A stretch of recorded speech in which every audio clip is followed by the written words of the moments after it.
Business de l'outdoor et développement durable, ça devrait être entre les deux une grande histoire d'amour et depuis longtemps. C'est pas aussi simple. On voit bien que les marques de l'outdoor agissent en faveur de l'environnement.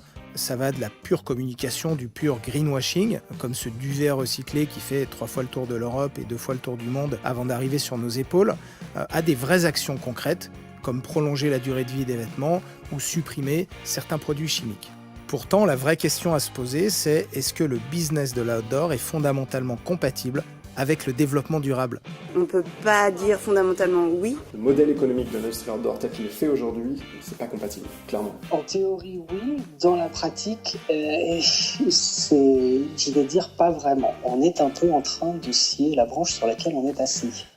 L'équipement d'outdoor, ce sont principalement des vêtements.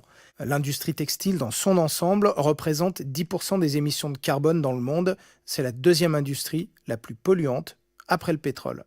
Vous allez regarder votre polaire avec un autre œil. Les sources de pollution sont nombreuses, depuis la culture du coton, les teintures, le transport des matières premières, des produits finis, l'utilisation de dérivés du pétrole, le traitement des perlants et la question des produits en fin de vie. Comment est-ce que l'industrie de l'outdoor peut-elle bien devenir compatible avec le développement durable? J'ai posé la question à Benjamin Marias de l'agence Air, qui s'appelle maintenant Aircop. Il est spécialiste de ces questions et consultant pour des marques outdoor. Le modèle économique de l'industrie outdoor tel qu'il est fait aujourd'hui, c'est pas compatible, clairement.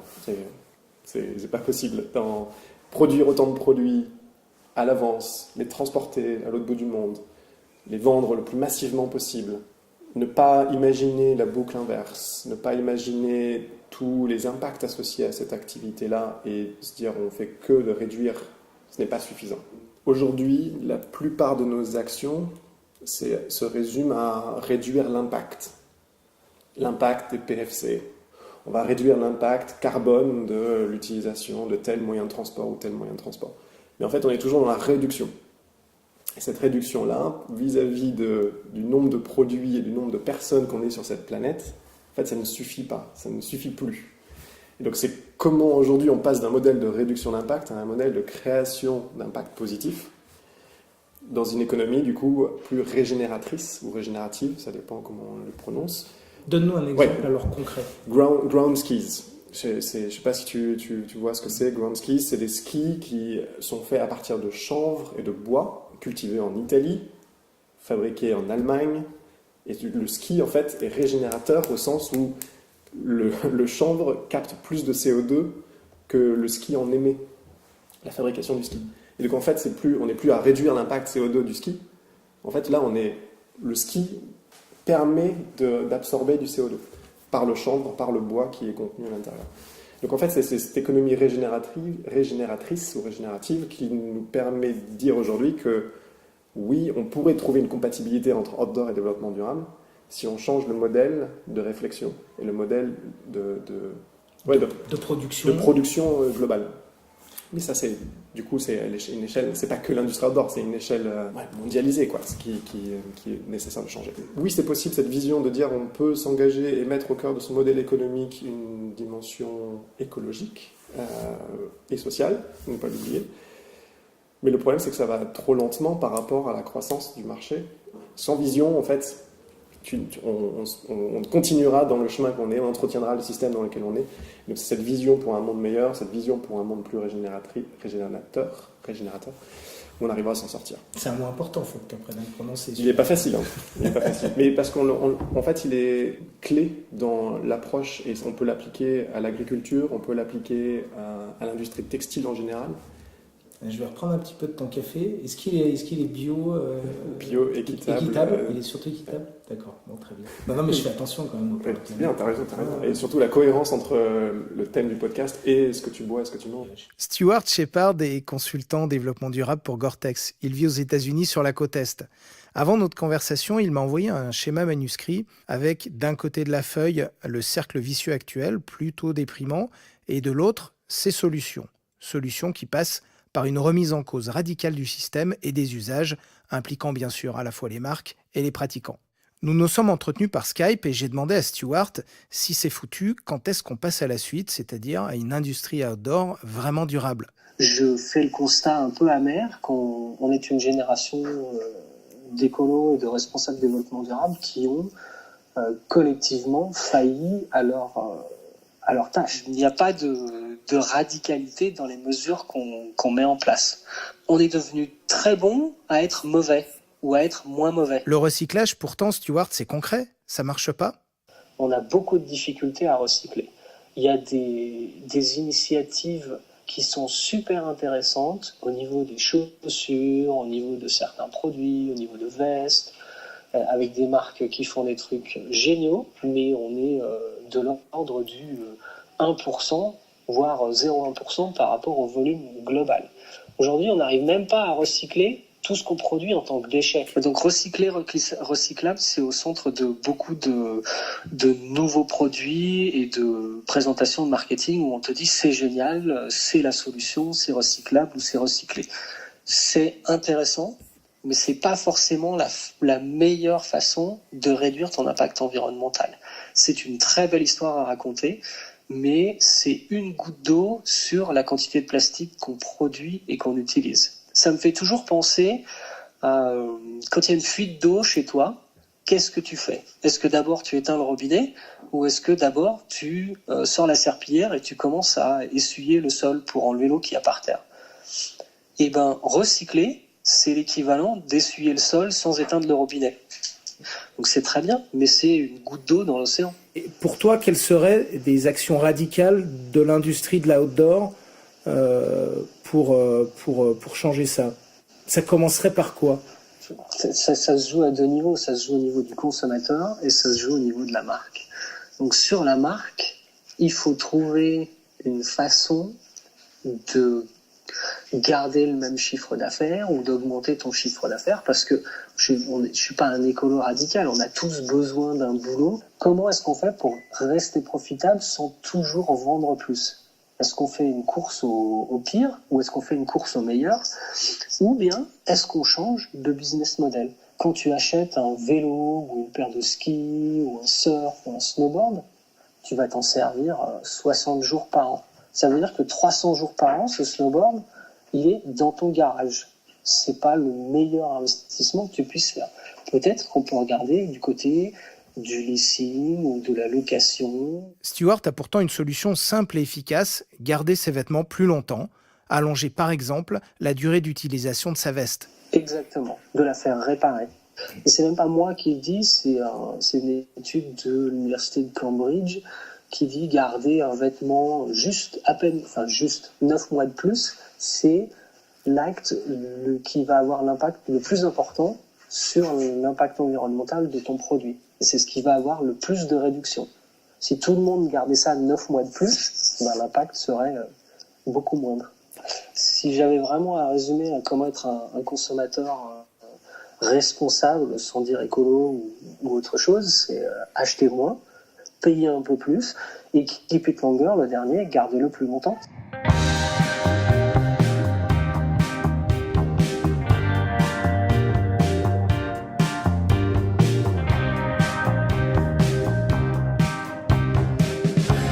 On arrive à Servoz en profitant d'une petite éclaircie après le passage d'un gros orage et on se trouve devant l'ancienne mairie qui est un petit bâtiment au bord de la route et sur la fenêtre les deux oreilles d'un loup, Green Wolf.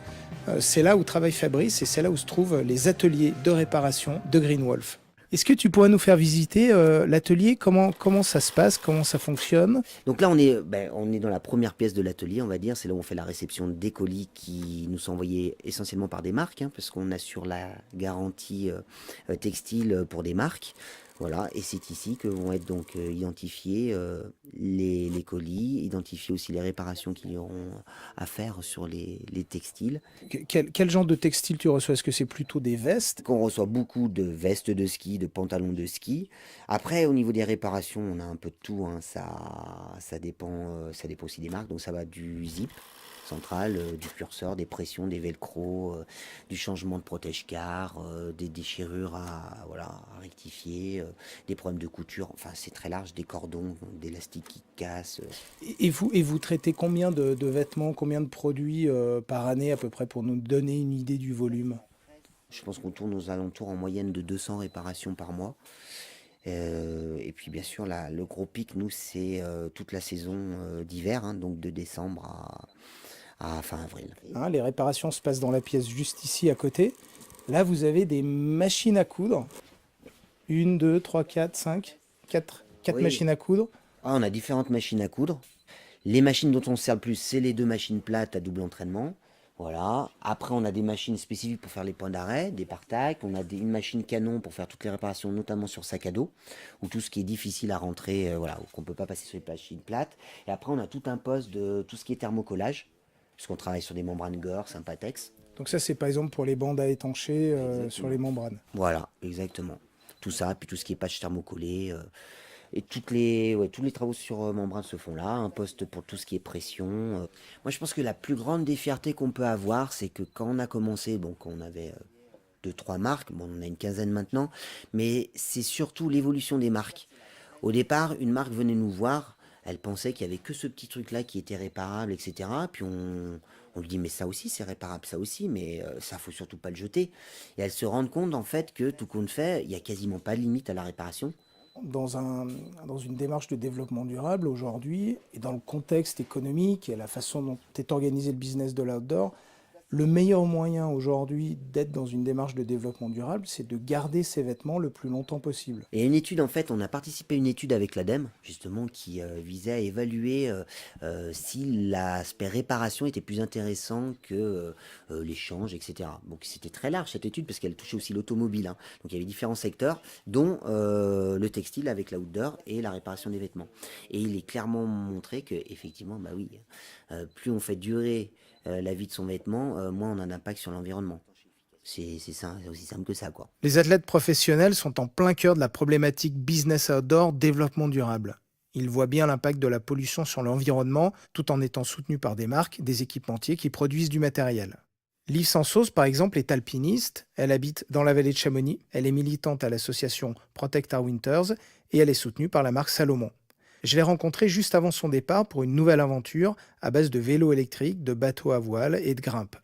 Alors Liv, quels conseils tu pourrais donner à un pratiquant d'outdoor pour qu'il agisse en faveur du développement durable au quotidien? Moi, je vois 3 actions concrètes et très simples. C'est comment il va se déplacer pour aller au sport outdoor déjà. Est-ce qu'il prend sa voiture individuelle tous les vendredis soirs ou tous les samedis matins? Ou est-ce qu'il s'est renseigné s'il n'y avait pas des bus qui l'amenaient à sa station de ski ou à l'endroit où il voulait aller? Ou est-ce qu'il utilise Blablacar, où il y a d'autres systèmes de covoiturage maintenant?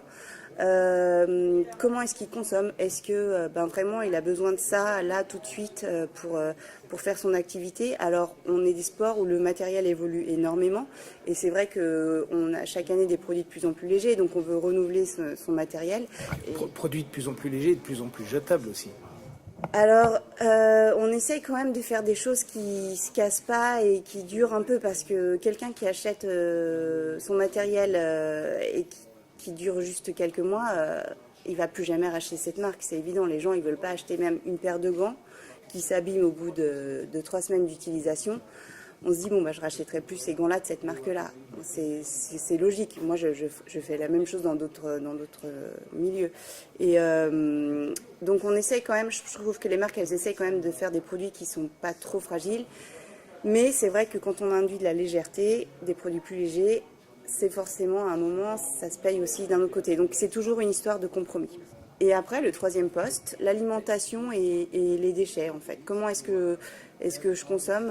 Est-ce que je fais attention à juste le nombre de bouteilles d'eau plastique que je vois des gens passionnés de montagne ou d'outdoor acheter pour s'hydrater? Eh bien non, il y a des gourdes qui existent, on les remplit au robinet. Et voilà, juste limiter déjà sa consommation d'eau en bouteilles plastiques, c'est déjà quelque chose d'énorme. Toi, tu es partenaire de Salomon. On est ici, là, dans les locaux de Salomon à Annecy. Comment est-ce que tu vois les efforts de ta marque sur cette question-là?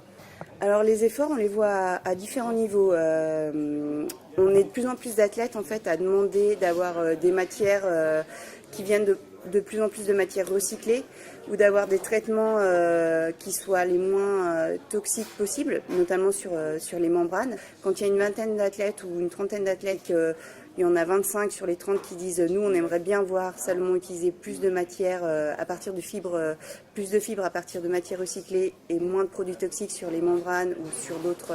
Sur les apprêts déperlants par exemple. Exactement.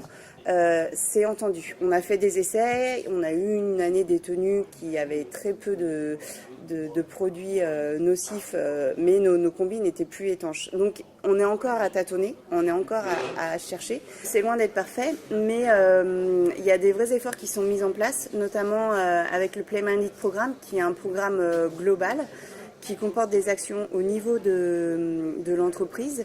Et puis des actions que nous, athlètes, on peut mener auprès de la population. Est-ce que tu penses qu'un jour, on peut imaginer un business de l'outdoor qui soit véritablement durable? Est-ce que tu penses que c'est possible? Alors, j'ai envie d'être très optimiste et dire que oui, ce sera possible dans une certaine mesure. Mais que globalement, tant qu'on envisage de faire du profit, on ne s'inscrit pas dans quelque chose de parfaitement durable. Mais je pense qu'il y a des gens qui vont faire évoluer les choses et j'ai envie de croire qu'on va pouvoir aller vers quelque chose de plus sustainable, de plus durable, avec moins d'impact et que tout le monde s'en portera mieux. On te sent un peu hésitante. On te sent pas super convaincue en fait. Je suis assez réaliste aussi. Je suis assez réaliste que certaines choses vont pas beaucoup évoluer et qu'on va aller vers du moins bien. Et en même temps, je me rends quand même compte qu'il y a des choses qui bougent, qui me surprennent et je me dis tiens, ça c'est génial, ils ont réussi à le faire. Et donc il y a quand même pas mal de choses qui sont possibles.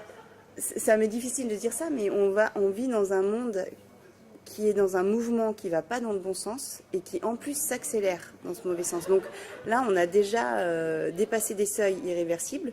Je pense que ne rien faire, c'est déjà être complice de ce mouvement qui s'accélère et qui va dans le mauvais sens. Donc je peux que encourager les personnes et tous ceux qui sont amoureux de la montagne ou de la nature de faire ce qu'ils peuvent. Parce que ne rien faire, c'est être complice. Donc on doit tous agir maintenant. Évidemment, on est dans un problème systémique. Je pense qu'il y a des actions qui peuvent être mises en place, mais le fond du problème, voilà, ça reste un problème systémique. Et il faut qu'on change de système pour pouvoir faire changer les choses. Et ça va être quand même compliqué de changer le système. Bon, ben merci beaucoup Liv. Tu reprends un peu de café venu de l'autre bout du monde en bateau, dans des tasses en carton, non? Et non. Déjà, je bois pas de café. Et en plus, j'essaye d'éviter de prendre du consommable jetable. Bon, très bien. Donc tu as une gourde avec toi, j'imagine. C'est ça.